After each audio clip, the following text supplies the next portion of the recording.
Hey guys, welcome to my review of the latest episode of Young Justice Before the Dawn. As you may have noticed, this is going to be a one-shot, which means because I'm trying to make sure that I don't have to spend that much time editing, so I'm just going to do it straight, no jump cuts. Even though, despite the fact that it's apparently going to make it easier, it's made it so I've spent like the last 4 hours trying to work on this, even though I've been doing some other stuff as well. But yes. I'm going to try and keep this under a quarter of an hour, and I've actually edited a bunch of stuff out of my review, so hopefully it doesn't jump around too much. So, anyway.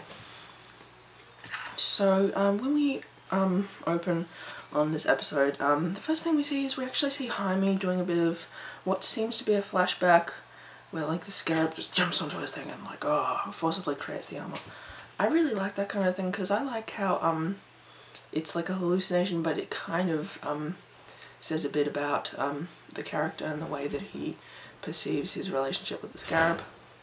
And it's interesting because I don't really know if it's an origin story or not. One, because I haven't seen the comics, and two, this series isn't like super canon in terms of relation to the comics, especially like with Beast Boy. I mean, I don't know the origin stories of most of them, but I know that Beast Boy is completely different in pretty much all iterations except for this one. Not to say that I don't like it. I really like it because then you've got an established kind of bond between him and Miss Martian.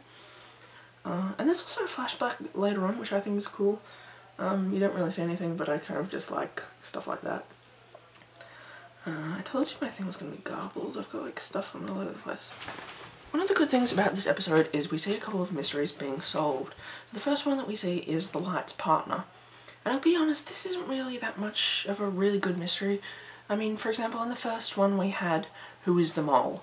That was a fantastic one because you could judge whoever you wanted and you could find evidence for it in pretty much anything from facial expressions to words used, stuff like that. Admittedly, the ending, the result was a bit kind of because it wasn't the main character, but it was still a good mystery nonetheless because it allowed for a lot of speculation. The same was not true for either of the season 2 ones. The first one was what happened during the 16 hours. There was almost no evidence to suggest anything except for potentially there was teleportation, but even then. And pretty much like all that happened is you had no evidence, and then in like the 3rd episode they were just like, it's this, and it was just like, okay, cool. And then they just like ran off. Admittedly it did add to the plot because it added to the drama, I guess, but still that was a bit dodgy, I gotta say. We also find out why exactly people are being researched for the metagene, and that is because we want to get a superpowered weapon. And I kind of guessed that because, I mean, we're talking about superheroes and we're talking about genes, and you're kidnapping superheroes to find out about a gene. So of course, comic science happens. But that doesn't necessarily mean that there aren't any new mysteries.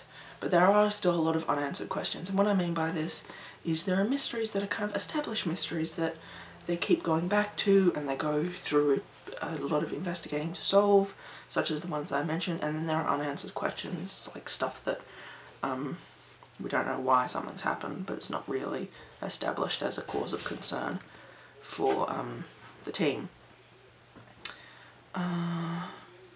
We're not really certain what they're doing to... They end up showing what's happening to Blue, but Cal just kind of left it in the dark, and that's a bit interesting because they're kind of having a secret part. I'm curious as to whether or not the Reach are going to like betray him or something. So then at this point they decide to go undercover.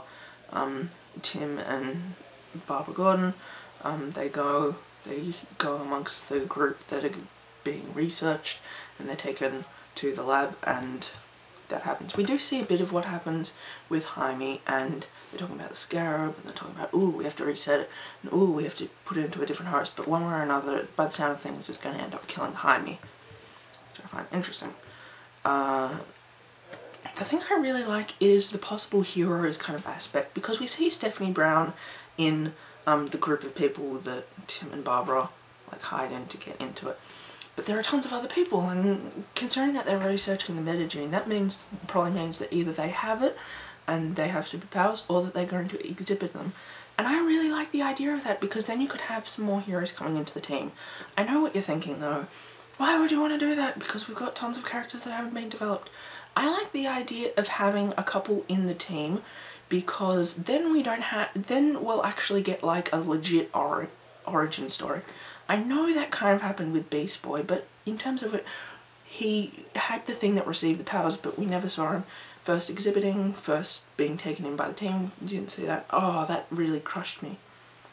But with some of the other cases, we get to see, for example, with Arsenal, that was a really good example of one that we actually saw the origin story.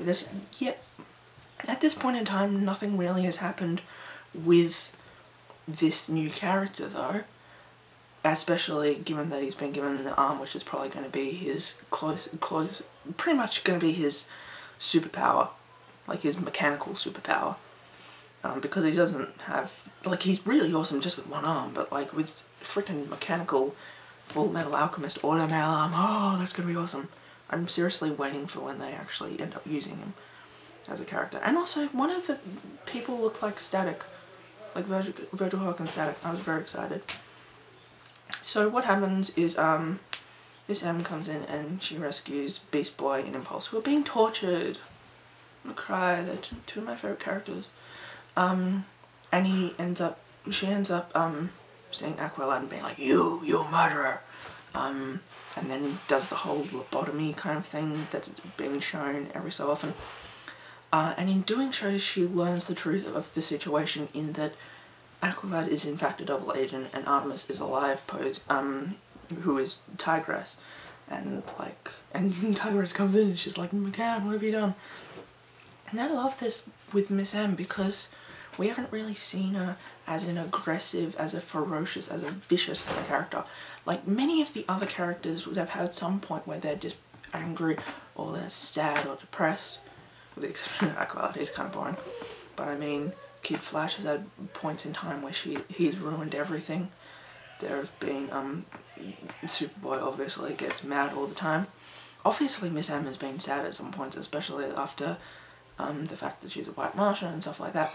But with this one, it's less something that's being imposed on her, but more not being able to control her own emotions. And this is what I love to see in this character, because she's essentially the perfect character. I didn't really know if she's really Mary Sue, because I don't know.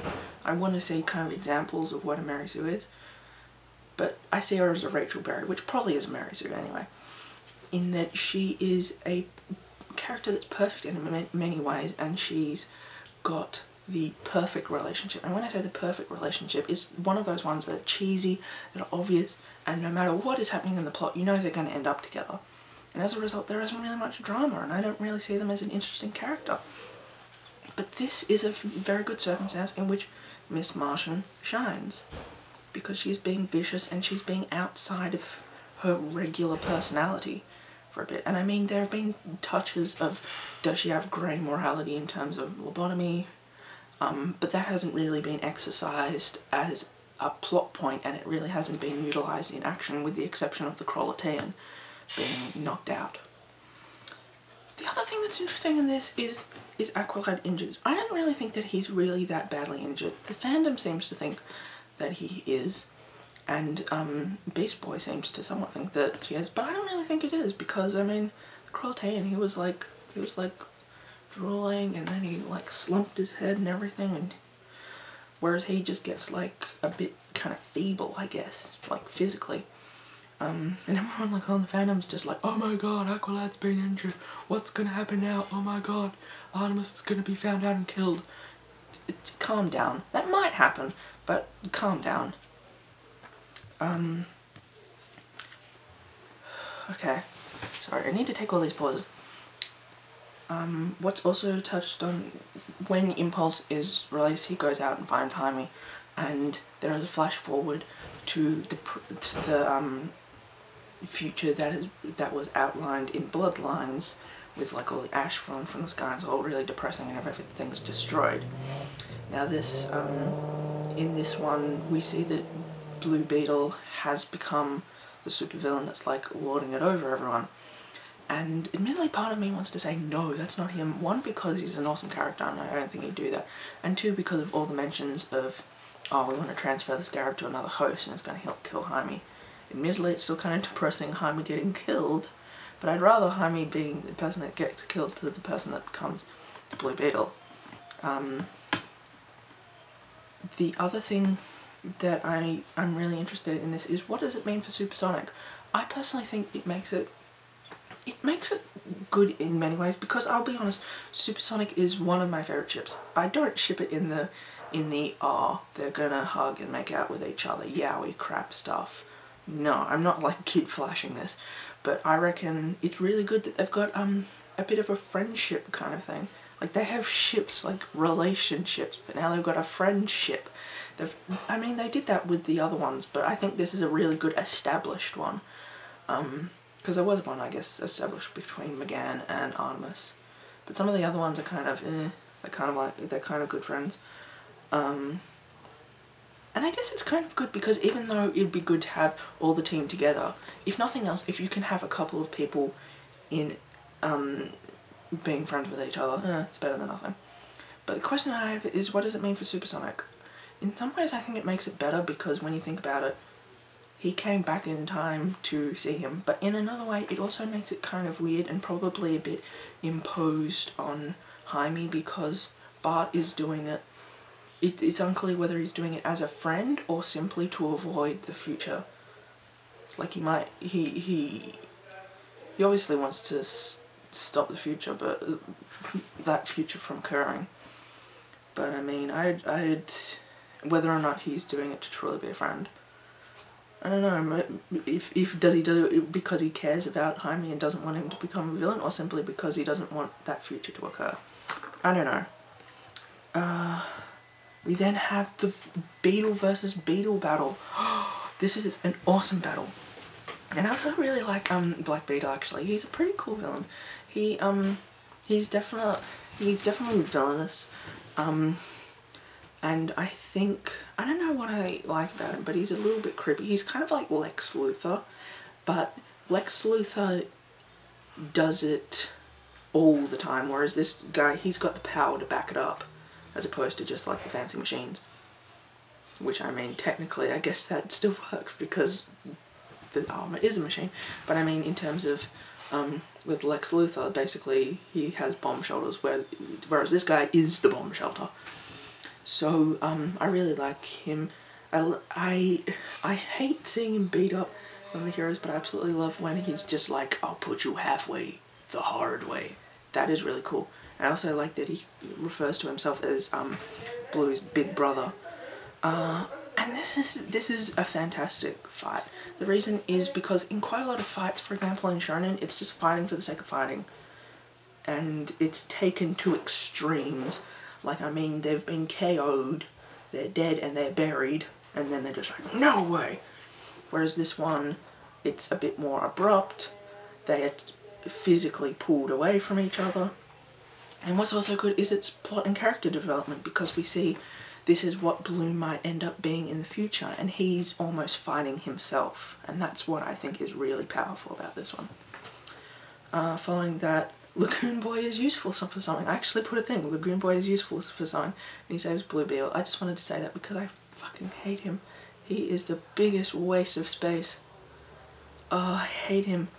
There might be some good character development at some point, but at this point I hate him. He's the most useless character. If anything, all he does is stand in the way of Super Martian, and I don't ship it that hard, but I'd rather have Super Martian than Angel Fish.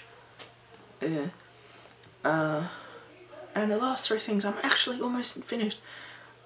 The invasion kind of has begun, so we kind of know that this is happening, but what is brought up is that the Reach is actually being more public. And this is kind of received a bit more well with Gordon Godfrey. I hate Gordon Godfrey. Honestly, I hate all the Dick characters. Not Dick Grayson. No, the dick-headed arsehole kind of characters.